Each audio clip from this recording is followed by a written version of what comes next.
Aha! Good morning, everybody! Put it on Instagram. I was like, I think we're due for a little bit of a real talk, a little bit of a sit down, a chat. And I've actually been asked this a few times now to do an update of moving back to the UK, quitting digital nomad life. So I thought it's been like a year now since I moved back to the UK. Can you believe it?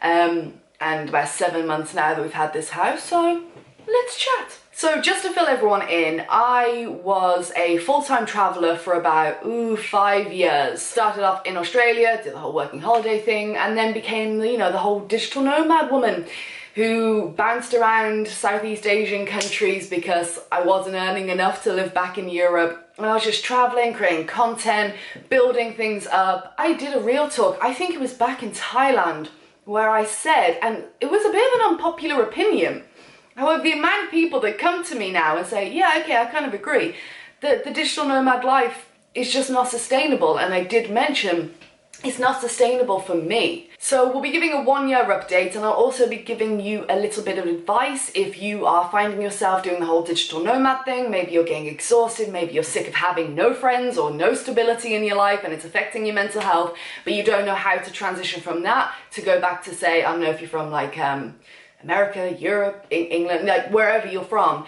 I will explain my journey of how I did it. So the idea came about in around, Chiang Mai time, and I found myself having a couple of like full-on like mental breakdowns because I was so lonely. I mean, I had Scott with me and like that saved me, but I had 0 stable friends, and for a while that's fine, but in the end you just get sick to death of saying goodbye. The big thing is not having people that you can turn to that actually know you.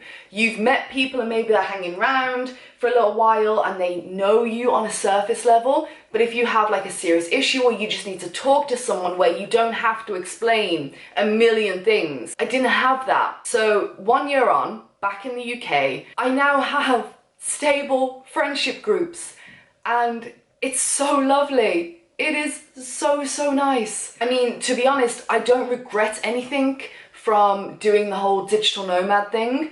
It was life-changing, it really opened my eyes, and it was a phenomenal experience to live in all these beautiful exotic countries for years and to travel. So I don't regret it.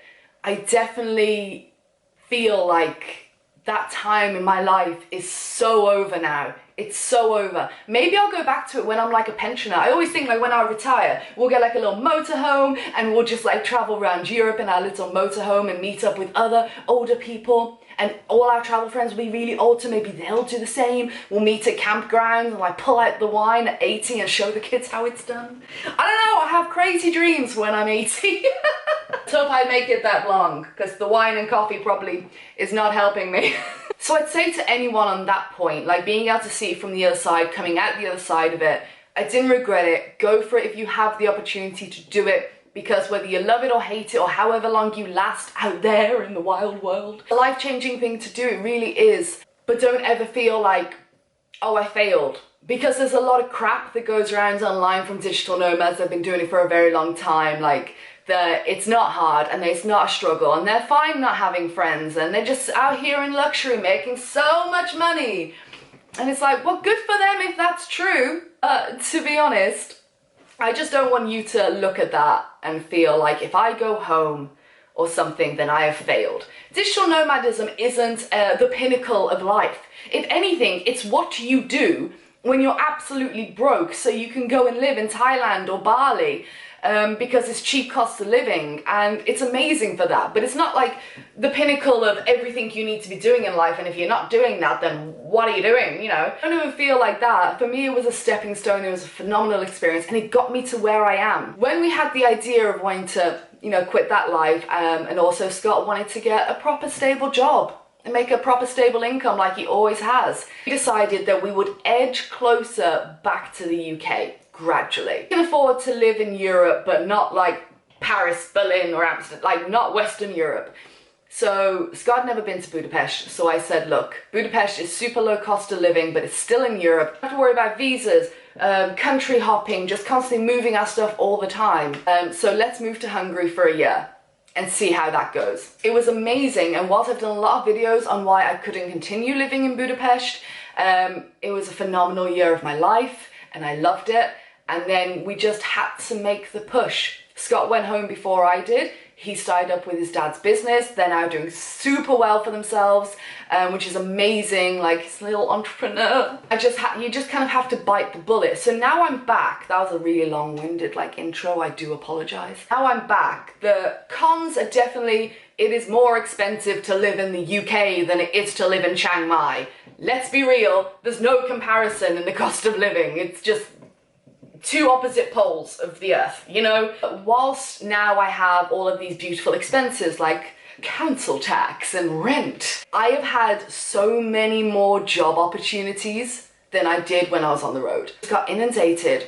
When people found out I was back in the UK and agencies found out that I was basing myself out of the UK to travel now, I got so many more opportunities, especially for travel around Europe. No one wants to fly someone from Thailand or Indonesia to Spain for a 3-day press trip or something like that. So in that terms, my opportunities through the roof. I get a lot of event invites, networking opportunities now, and it's amazing. So whilst it is more expensive for me to live in the UK now, it's kind of balancing itself out because I'm getting all of these opportunities and stuff. You know what I'm saying? And it kind of almost happened immediately when I arrived home. I don't know what happened, like, in the universe, but as soon as I got back to the UK, I just started getting these offers. I was like by big brands. I was like, oh my God, this is so cool. Like, and then yeah, now certain agencies know I work with companies regularly, as you know, really cool brands. Yeah, so on that aspect, zero regrets. The one thing I don't like is that while I do have Europe on my door, when you live in Asia and you're backpacking around, it's just so much cheaper and easier to jump to, I don't know, pop to Hong Kong on a £30 flight from Bangkok, you know what I mean? And you just pop to Hong Kong for a few days. That's awesome, man. And we did pop to Hong Kong and things like that. We traveled around the Philippines and we did a lot of cool stuff and a lot of cool travels in Asia. Whilst I do miss that aspect of, like, it's really cool, I could jump on a £30 flight and go to Ireland. That's cool as well. But there's something about it, you know, when you're in that kind of like mecca of so many countries like crammed together, and it's super cheap to travel through them and to get to them. So in a sense that I have this urge to revisit Thailand. Scott and I have been talking about it for like, it feels like forever now. We really want to go back to Thailand, just kind of revisit all the places again and just have fun. Love to go back to Bali, but Thailand is really on top of our list. But the thing is now, it's like, well, if I can probably find a stupidly cheap flight for maybe $375 return on those like crazy deals you see, you're looking at least $400, $450 return to Bangkok from the UK, compared to like if I was in Cambodia, I'd jump on a £20 flight to Bangkok. You know what I mean? In the past year, I've been able to reconnect with old friends and actually have them as stable groups of people in my life. Just so nice. I'm able to nest in a house because we have a house. I'm able to, I don't know, be at home. I can still go on these incredible trips. I feel so bloody blessed saying this, but I still get to travel and go on these amazing opportunities, take trips when I need to or when I want to. But then I have somewhere to come home, work on the videos, work on the blog posts, or just relax, do absolutely nothing, roll around in my pajamas if I want to, which we did yesterday. It was very nice. I'm able to have this balance and a proper quality of life, because whilst it was fun hustling and exploring and just go, live out a backpack, live out of a suitcase, gets to a point, especially for me, and I'm just talking about my experience, gets to a point in your life where you're like, okay, I need more than this. I need more than £1 beers on the beach. I mean, I wouldn't argue if I got them back. I wouldn't say no, I wouldn't throw them out. I don't know, I realised I wanted so much more, and you always feel like it's going to be a big risk. Oh, what if I move back to the UK? You know, we put all our money into flights back to the UK, and then, you know, we didn't find a house for 6 months, and it sucked. It took us so long to find a house because we're both self-employed and landlords didn't want to touch us. I did a whole video on why being self-employed almost made it impossible for Scott and I, even though we earned enough money, and we gave them proof that we were way over the threshold of our combined earnings for what they need, like way over. no one wanted to take us because we were self-employed. Got a whole video on that if you want to watch it. I really enjoyed Birmingham. The thing is, when I left Birmingham, I didn't like it. I left Birmingham, what, 6 years ago or something? Well, I wasn't even living in Birmingham then because I'd just come back from uni. So really, it's like 9 years ago. I didn't like Birmingham, but I've come back.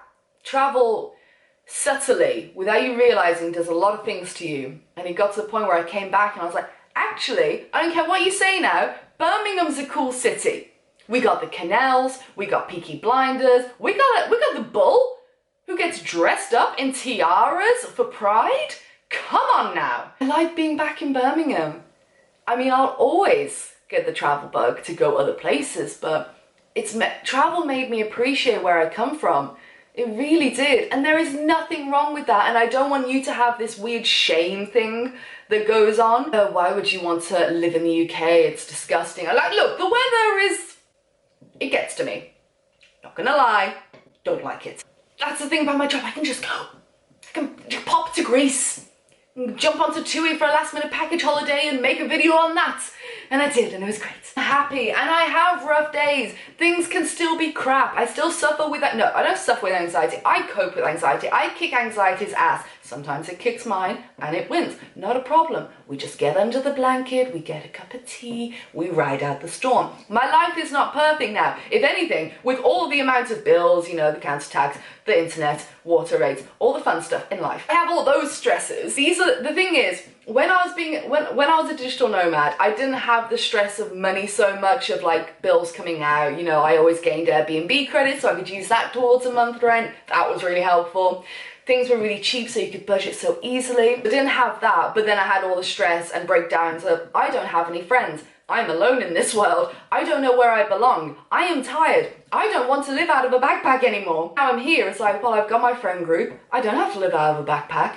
But you know, we have, you know, just never-ending bills. All the bills constantly, just always coming out of the bank, always. Life is full of stress. You're gonna find stress anywhere, wherever you go, whatever you do, wherever you go, there you are. Is that the quote? I love that quote because it's so bloody true. Brought me so much stability and joy that I was craving. And whilst we can still have our shit days, I'll take them. Because that's life. I'm happy now. And I get to have a squidge and a sushi and Carl's. I'm happy. You know what else I'm super happy about? The Skillshare has sponsored this video. Thank you, Skillshare, you absolute beauties. As you know, they are regular sponsors on this channel and they are amazing. Skillshare offer thousands upon thousands of classes online, super professional, high quality. Whether you are a digital nomad now and you're watching this and you need to up your photography skill, up your videography skill, you need to learn how to market your newsletter better, perhaps you're making a brand new product and don't know where to start, maybe you want to get into graphic design work, whatever it is, they got you. So their premium membership is super affordable. I think it works out about $10 US a month and it gives you unlimited access to all of it. But hold on, wait, there's more. Click the link down below and you're gonna get 2 months free.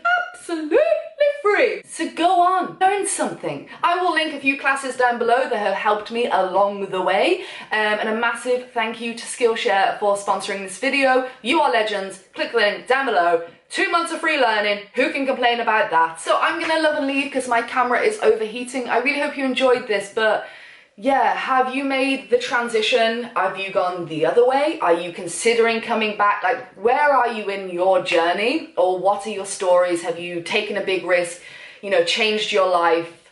Has it worked out? Has it not? Let's share our stories down below. I just wanted to share mine. A lot of people have been asking for an update about how I feel about being home, so I thought I'd do a little bit of a 1 year update to keep everyone in the loop. Subscribe, bell, like, comment, share.